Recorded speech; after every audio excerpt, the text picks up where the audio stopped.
The purpose was regime change, not terrorism. The rationale would be, as the British put it, the conjunction between WMD and terrorism. The translation from the British is simply this: we will claim that Saddam Hussein has all manners, has all kinds of weapons of mass destruction, and we'll say that he's likely to give them to terrorists. And then, of course, the final sentence.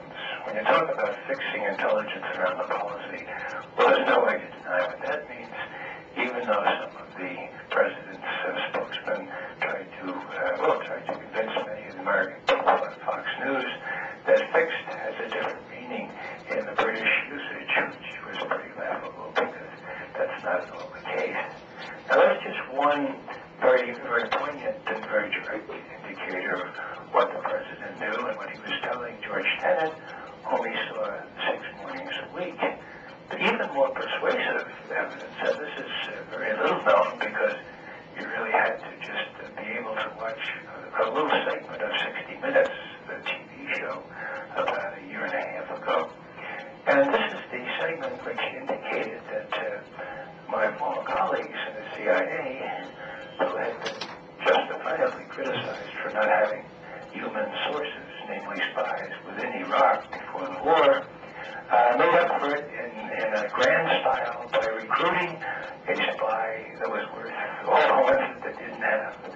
And most people don't know this, but he was the Iraqi foreign minister, working at the time, ostensibly for Saddam Hussein, to turn, that's the way we explain this way, that's the usage we use, he was turned into working for us.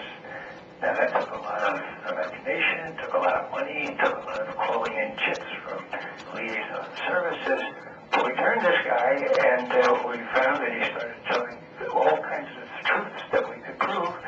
And so George Tenet and his top lieutenants went down to the White House and told the president and his chief advisors that the Iraqi foreign minister, whose information has been substantiated in all other respects, also says there are no weapons of mass destruction.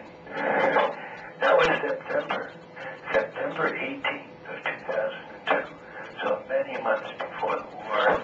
You know what the president said? He said, well, thank you very much, that will be all. And when they called him out on the next day, do you want some more from this Iraqi foreign minister? The answer the White House gave was, no thanks.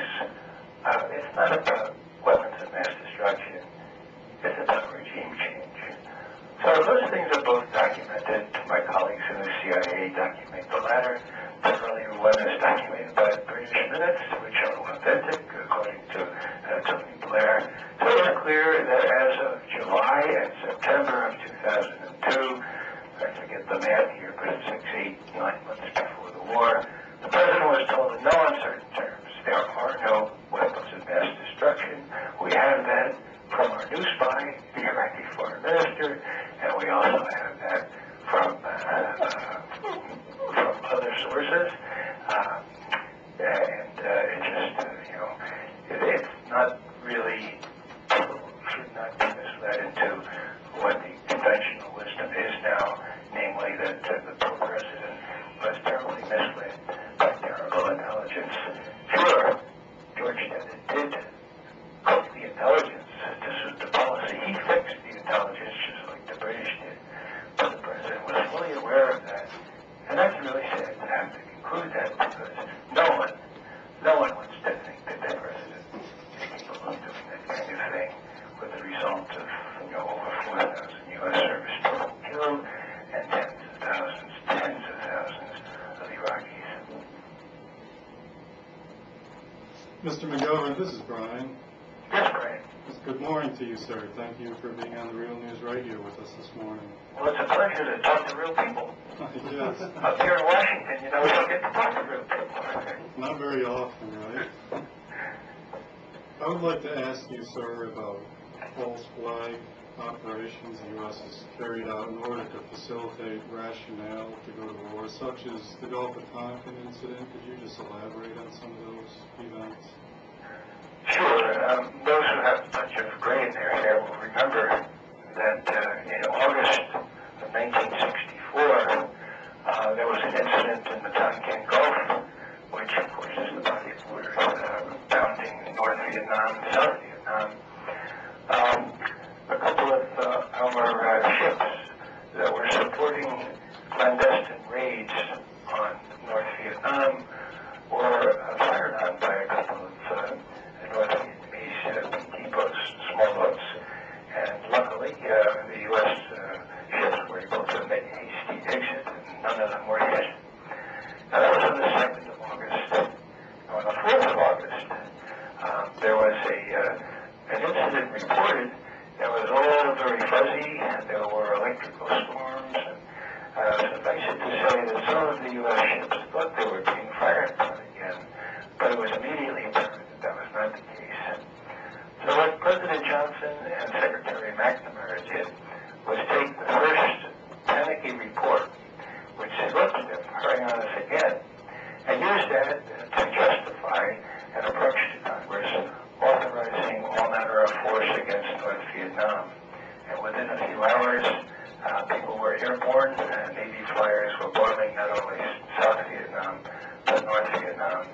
So it was used as the juridical or the legislative underpinnings for a war that lasted, well, we're talking 64, didn't really end until 75. Can you imagine? 11 years after the deceit. One of the most poignant things about this, Brian, was that, I had an opportunity to watch some of the main players on McNeil Lehrer many years after the event. This is about 15 years ago now. And George Bundy, who was the National Security Advisor in those days, was asked, well, didn't the intelligence people tell you that this was a bogus report? And he swallowed hard and he said, well, yeah. And well, what'd you do? He said, well, LBJ is a pretty big guy, and he came in the next morning and he said, okay, now we know what we need now, Mac Bundy, you go up there on the Congress and sell that resolution. And so I said, but Mr. President, it's not at all clear what happened last night. And he looked at me and he said, Mac, are you going to sell that resolution up in the hill, or are you not? Larry says, what'd you say? I said, yes, sir. Now, this is what we have when we have people of courage at the top levels. If George Bundy had been head of Harvard University, for God's sake, he's not going to be homeless under some overplan. He's going to find a decent job, and he couldn't stand up to the president and do what was right and say, Mr. President, this is dishonest. I will not play part of this game. And you can tell by his look there at McNeil Lehrer that that's precisely what he wished he had done. And I'm sorry to say that those are the kinds of people you have at the top levels these days, and not only at the top political levels, but at the top levels of our officer corps. And having been an Army officer, this gives me the most pain of all. And I've heard you say that about, of course, George Tenet and Colin Powell, that they could have easily prevented us going into Iraq. Is that correct? Well, all they had to do was tell the truth. All they had to do was realize what this person was about to do. And of course, they could see the handwriting on the wall. They could say, I'm not going to play any part of this. If they were jettisoned then, if they lost their jobs, well, then they would need to face up to the next moral decision to tell the American people what is going to be launched on their behalf. And it's not so much to expect. I mean, what's a fellow like Colin Powell have to lose? I mean, he's got all these encomia, all these kind of awards, 8